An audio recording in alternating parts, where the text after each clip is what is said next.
Esse traje foi escolhido para mostrar ao mesmo tempo a história da moda e a história de vida da Carlota. Você tem aqui a grande ruptura de silhueta que acontece depois da Revolução Francesa.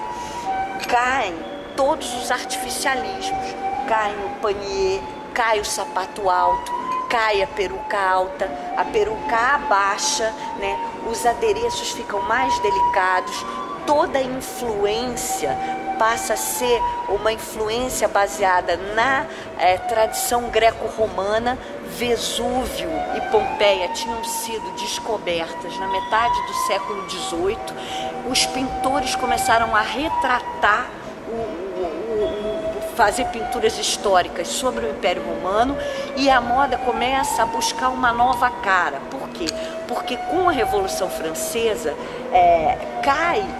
a burguesia ascende ao poder, e a burguesia, a primeira lei a ser rompida no Congresso, quando se reúnem as cortes da Revolução Francesa, foram as leis suntuárias. O que eram as leis suntuárias? Eram as que proibiam pessoas que não fossem da nobreza a usarem trajes ricos, tipos de veludo. Existiam leis específicas proibindo o uso de joias, proibindo o uso de perucas. Então, por exemplo, a burguesia tinha o poder econômico e ela não podia expressar esse poder econômico na sua roupa.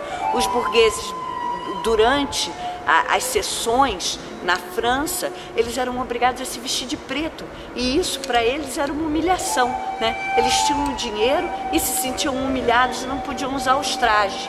Esses trajes que nós vimos de Dona Maria eram reservados à aristocracia. Com a queda a queda da Bastilha e a decapitação dos reis franceses, começa uma busca. Claro que a moda é um fenômeno que não acontece de repente, não foi na Revolução Francesa. Todo esse movimento de simplificação já vinha acontecendo na Inglaterra, já tinha sido até adotado pela própria Maria Antonieta sutilmente. Mas ele acontece de uma forma fortíssima com a ascensão de Napoleão. A França era um grande produtor de moda desde Luís XIV. O ministro francês, Colbert, incentivou a indústria de luxo francesa, de plumacier, que eram os plumeiros, importou artesãos da Itália para fabricarem tecidos, fabricarem veludos, e tornou a França a capital da moda no século XVII. Então, até hoje a França é a capital da moda por força de toda essa indústria que se montou lá e essa tradição que se montou lá. Quando houve essa ruptura, o traje passa a ser embaixo do busto, numa tentativa de imitação da moda greco-romana, mas esse quadro de Carlota, ele indica pra gente o uso provavelmente de um tecido nobre, de veludo, né, que é um atributo da realeza. Então, o que nós queremos dizer com isso? Nós queremos dizer que Carlota era uma rainha entre dois mundos, um mundo que ruiu, o mundo da monarquia, e do mundo da monarquia que tem que se adaptar aos novos tempos. E ela nunca se conformou. Na verdade, ela sempre gostou do excesso do antigo regime. E por isso ela é tão atacada, dizendo que ela é cafona, que ela tem mau gosto. Quer dizer, eu não estou dizendo que ela tinha um gosto belíssimo, porque a mãe dela, Maria Lúcia de Parma, era uma mulher muito exagerada e a corte espanhola era exagerada. Mas havia toda uma história em que ela foi criada, que era vestir-se com excesso era um atributo da realeza. Então isso aqui é o exemplo da Carlota se adaptando aos novos tempos e reagindo, ainda utilizando o veludo, né? Esse quadro é muito interessante porque você vê que ela tem na mão o retrato do marido. Os casamentos reais eram casamentos não forçados, mas eram acordos políticos. Não havia o amor romântico, não havia a ideia de se apaixonar entre a nobreza. Eram tratados, eram organizações políticas de acordo entre países para melhor governar.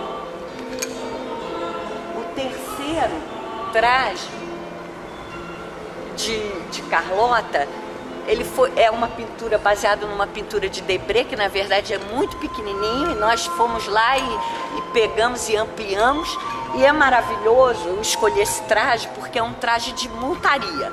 E Carlota era muito acusada aqui na colônia por se vestir como um homem e andar a cavalo como um homem. Quando na verdade isso reflete a ignorância da população colonial em relação aos hábitos da realeza.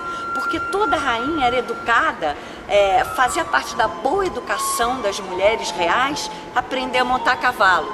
E usar o traje masculino, isso é muito interessante. Na pesquisa nós descobrimos que o traje masculino entra no vestuário feminino justamente na equitação.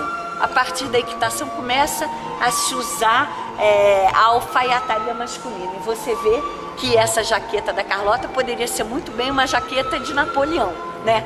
E é uma jaqueta de alfaiataria masculina. Isso quer dizer que a nossa rainha estava na mais última moda. Esse é um dos primeiros registros iconográficos de Leopoldina. É maravilhoso a gente perceber nesse vestido, se a gente compara lá com a Dona Maria, como houve uma mudança radical da maneira de vestir, né? Agora, a roupa de uma rainha, a roupa já não podia comunicar ostentação, ela tinha que comunicar simplicidade. A realeza tem que se estabelecer em novos parâmetros, não só pelo direito divino, mas pela bondade, pela capacidade de governar, pela erudição. E Leopoldina é uma mulher do seu tempo. Ela vai encarnar as novas condições da realeza no quadro europeu. Por isso a gente se questionou, e eu me questionava, como é que uma mulher, uma princesa criada numa das cortes mais importantes da Europa, que era a corte de Viena, vem parar no Brasil para casar com Dom Pedro. Gente, isso fez parte de um pacto importantíssimo de reabilitação da monarquia. Napoleão era um monstro para os reis, né? E esse monstro era um soldado que veio da Córcega e assumiu o trono da França e não tinha sangue nenhum real, né? Então a monarquia tem que se readequar aos novos tempos e os Estados Unidos já tinham feito a sua independência. Então havia de alguma forma um projeto de manutenção da realeza na América. E casar Dona Leopoldina com Dom Pedro era manter a monarquia na América, né? Manter, não perder para a república a monarquia. Inclusive na nossa pesquisa a gente percebe que as rainhas foram muito denegridas, porque tudo que foi escrito sobre elas, ou muito do que foi escrito sobre elas, foi a partir da república. E a república, como seu ideário era banir os reis, tinha que falar mal, porque então todas elas são sempre olhadas de um ponto de vista anedótico, ridículo e risível. Então esse vestido ele encarna bem, eu chamo ele de Leopoldina ninfa, porque ela parece uma ninfa da antiguidade clássica, né? Você vê o camafeu, que era uma coisa que foi reabilitada também da cultura greco-romana. O tipo de tiara era um tipo de tiara também que se usava na antiguidade clássica. E você já vê uma rainha suave, sutil, uma mulher feminina delicada, que não é a mulher poderosa, cheia de armação, de salto alto, de peruca alta.